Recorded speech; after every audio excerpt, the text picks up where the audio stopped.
Hello guys, তোমরা কেমন আছো? এই দেখো আমাদের বাড়িতে রোদ উঠেছে, কিন্তু পাশের বাড়িতে বৃষ্টি হচ্ছে।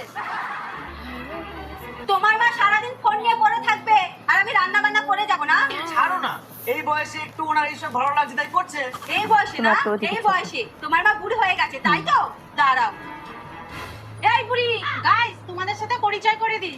এই দেখো আমার ছোট বৌমা। মা, অভিনয় করো। ছক্কা করব, খাবেন তো? হ্যাঁ খাবো। তোমাকে কি সুন্দর তোকে দেখতে। ধরে শেষবো। কি ভালো ভালো কমেন্ট। তোরে ধরে মারবো। ওই সেম করে না। একটু ভালো করতে হবে।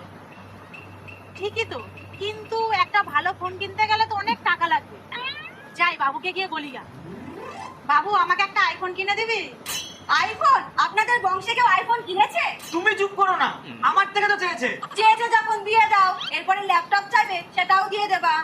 থাক, আমার লাগবে না, আমি পুরনো ফোন দিয়ে ব্লগ বানাবো। কি হলো? এতক্ষণ ধরে বাসন